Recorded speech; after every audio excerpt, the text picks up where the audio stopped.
When you grow up hiding from bombs, respect is the last thing you care about. Ilia Topuria didn't come into the UFC to make friends. He came to ruin hype trains, shut mouths, and take what he believes is his. This guy didn't grow up dreaming of UFC fame. He grew up dodging bombs in Georgia, moving country to country, watching his family survive off nothing. While other kids were learning math, Ilia was learning how to fight to live. So how does a 9-year-old boy, abandoned by his parents, trapped in a war-torn country, grow into one of the most feared, hated, and dangerous fighters in the UFC? And more importantly, why does no one ever talk about the man standing in his shadow? This story doesn't start with a championship belt or a press conference. It starts with a head kick. UFC London, Jai Herbert versus Ilia Topuria. Ilia's head snaps back, and for a second, just a second, it looked like he was done. But you know what's more dangerous than a cocky fighter? A humiliated one. Because the man who stood up from that head kick was not the same man who walked in. That was the moment the villain was born, and Ilia, he knew it.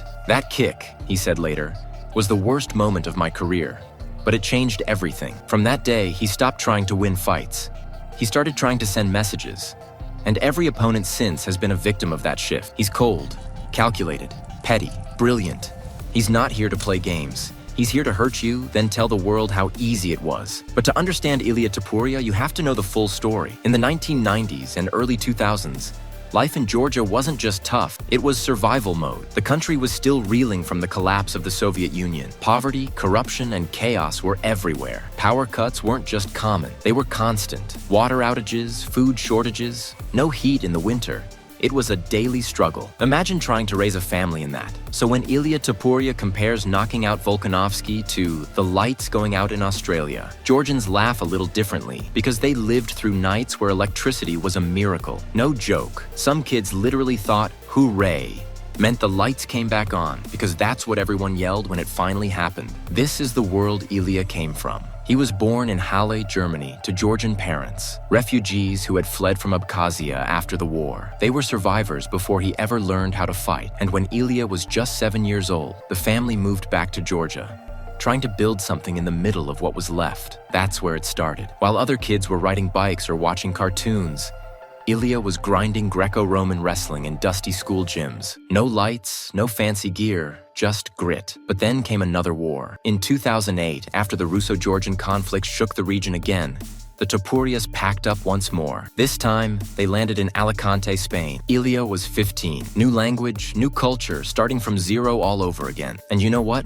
That's where he flipped the switch. By 2015, he turned pro, started fighting in local Spanish promotions, and immediately, you could tell, the guy wasn't just talented, he was dangerous. His first 4 fights, all submission wins. No decisions, no hesitation, just straight violence. He grabbed a belt in mixed fight events. Then in 2018, he went international, taking his talents to cage MMA in Finland. That same year, he and his older brother, Alexandre, the same Alex Topuria now signed with the UFC, made history. They became the first ever Georgian black belts in Brazilian Jiu-Jitsu. But Ilia wasn't done. Months later, he got a shot at the Cage Warriors bantamweight title in Belgium. He won the fight, but missed weight. So, no belt, no trophy, just a missed opportunity. Most fighters would have let that eat them alive. Ilia just moved on. In 2019, he signed with Brave Combat Federation. First fight, Bogota, Colombia. First round submission, performance of the night. The dude made a statement halfway across the world. Next stop, Bahrain. He stepped into the cage with Steven Gonçalves and knocked him out in the first round. No build-up, no warm-up. Just lights out. That was the moment people started realizing Ilia Topuria wasn't just climbing the ladder, he was skipping rungs.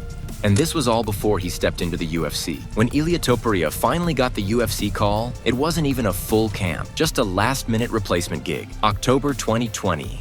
UFC Fight Night. He stepped in on short notice to fight Youssef Zalal, and even though he had no real prep time, he won. Unanimous decision. Easy work. 2 months later, he faced Damon Jackson. That fight didn't go to the judges. First round knockout. Cold. The kind where the crowd goes silent for a second because they're not sure what they just saw. And then came Ryan Hall, the leg lock wizard. The guy everyone avoided because of how tricky he was on the ground. But Topuria wasn't just unbothered. He walked in at UFC 264 and flattened Hall in the first round. Lights out. Suddenly, people weren't just paying attention. They were worried. But even for a rising monster like Ilia, it wasn't all smooth. He was scheduled to fight Movsar Evloev in January 2022. A big step up, but Evloev pulled out. They replaced him with Charles Jourdain, and then Topuria had to withdraw because of a bad weight cut. The fight got scrapped. So what did Ilia do? He came back in March 2022, up a weight class, against Jai Herbert, a much taller guy, and early in that fight, he got dropped. Huge head kick.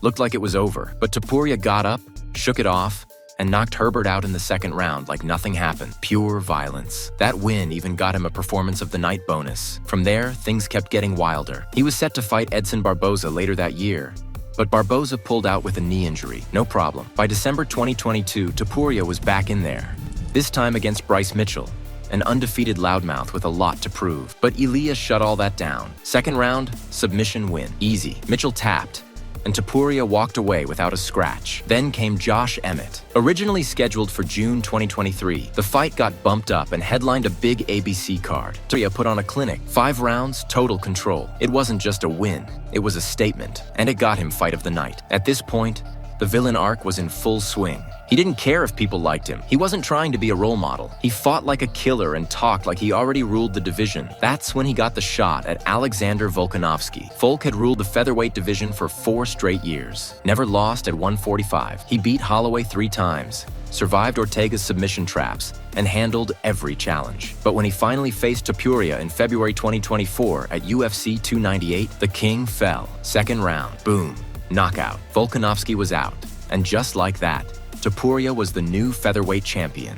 Another Performance of the Night. And then, as if that wasn't enough, later that year, in October 2024, he fought Max Holloway, the iron-chinned legend, the guy no one could ever finish. But Ilia did the impossible. Third round, knockout. The first time Max had ever been finished like that. The MMA world was stunned. Topuria, just another day in the office. Then came the shocker. February 2025, Dana White announced that Topuria would vacate the featherweight title as soon as UFC 314 started. Not injured, not suspended, just done with the division. Said he was tired of the weight cut. Said no one left at 145 excited him. He wanted bigger prey, and he found it. June 2025, UFC 317.